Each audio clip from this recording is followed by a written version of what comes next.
পড়া রোগী, তারপরেও কেন এরকম ভাব চেষ্টা করতেছে? সেপারেশনে মানুষ থাকে না, থাকে সেপারেশনে থাকে। আমি নিয়ে আসছি আমার মেয়েরে, তারপরে ও কেন ডিস্টার্ব করবে আমার মেয়েরে? এটা আসলে ভালো করে যদি বাবা তোমরা কিছু করতে পারো করো, নাহলে আমি আর বুঝতেছি না কোনটা ভালো হবে। আসলে আমার মেয়ে ভুল করছে, সত্যি কথা যেটা, আমার মেয়ে ভুল করে ফেলছে, অনেক ভুল, বড় ভুল করছে, এরকম কথা না।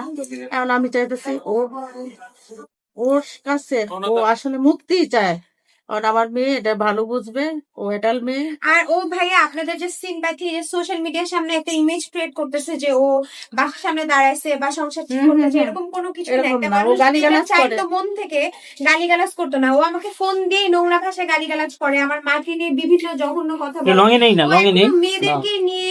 মেয়েদেরকে নিয়ে এসব অসামাজিক কাজ করতেছে। একটা মানুষ যদি সত্যি সংসার করতে চাইতো এখন পর্যন্ত, সে কিন্তু এগুলা করতো না। সো এগুলা জাস্ট আপনাদেরকে দেখানোর জন্য করতেছে, আর কিছু না। সোশ্যালি মানুষের সামনে একটা ভালো ইমেজ ক্রিয়েট করার জন্য করতেছে যে না আমি সংসার করতে চাই, বা আমি ওর সাথে থাকতে চাই, বা আমি ওকে মিস করি। জাস্ট তার এগুলো অ্যাক্টিং ভাই, আপনারা এগুলো কোনো কিছু ট্রাস্ট করবেন না। আন্টি আপনি কি বলতে চান শেষ, মেয়ে যে এত বিপদে আছে, মেয়ের উদ্দেশ্যে? আমার মেয়ের বিপদ আসতে ও তো আসলে মানে কোনো কোয়ালিটি সম্পন্ন লোক না যে ওর সাথে আমি একটা ভাবছে কিছু করবো, কথা বলবো। ও তো এই ধরনের লোক না। আমি তো বলে আসছিলাম বাসা থেকে, যখন আমার মেয়ের 17 তারিখে ওদের বাসায় যায়, আমি 17 তারিখে ওদের বাসায় যায়, বলছে যে তোমরা আপাতত এরকমই করতেছো, ঠিক আছে সেপারেশনে থাকো, সুস্থভাবে তুমিও ঠিক হও, আমার মেয়ে মেন্টালি দিক দিয়ে ঠিক হইয়া দুইজন আবার আলোচনা করে হয়তো তোমরা মিলতেও পারো। কিন্তু এটা সে মানতেছে না। সে আরেকটা কথা আমি ক্লিয়ার করি ভাই, আমি কিন্তু কারো ইনফ্লুয়েন্স, ও আমার মাকে এলিগেশন দেয়, আমার মা সংসার ভাঙছে, বা লায়লা সংসার ভাঙছে, লিখন সংসার ভাঙছে, আমার ফ্রেন্ড সার্কেল সংসার ভাঙছে।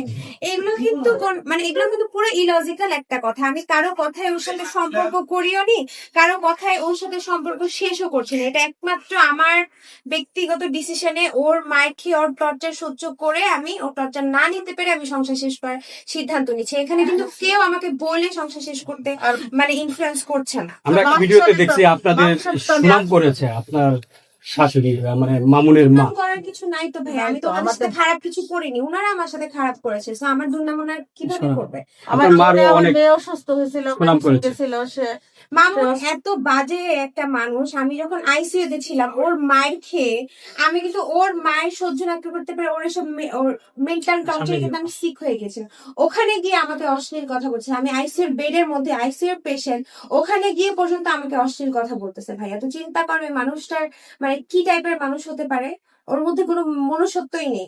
সে 4টা মাস আমাকে কিভাবে টর্চার করেছে, কিভাবে মেরেছে, এটা শুধুমাত্র আমার ফ্যামিলি মেম্বার্সরা দেখেছে, মামুনের বন্ধু বান্ধবরা ফিরিয়েছে, মামুনের বন্ধু বান্ধবরাও দেখেছে। অমানবিক ভাবে একটা মানুষকে, যে মানুষটা মারতে পারে, সে আর যাই হোক কখনো সংসার করার ইচ্ছা তার বাবা সত্যি। আমার মেয়ের কখনো আমি একটা ফুলের টোকাও দেন, আমার মেয়ের যখন এইগুলো চিহ্ন দেখছি তো মামুনের মা কিন্তু বলেছে যে উনি আমাকে হসপিটালে নিয়ে গিয়েছে, আমি আমার নিজের মাথায় নিজে বাড়ি দিয়েছি। এগুলো একদম মিথ্যা কথা। হসপিটালে নিয়ে গিয়েছে উনি ওনার ছেলে মারার জন্য। যখন আমার চোখে নিচে এরকম ব্লাড জমে যেত, তখন মামুনের মা ভয় পেয়ে আমাকে সিটি স্ক্যান করাতে নিয়ে গেছে, কিন্তু কোনো কিছু মেডিকেল রিপোর্ট আমাকে ওনারা দেয়নি, দেওয়া হয়নি।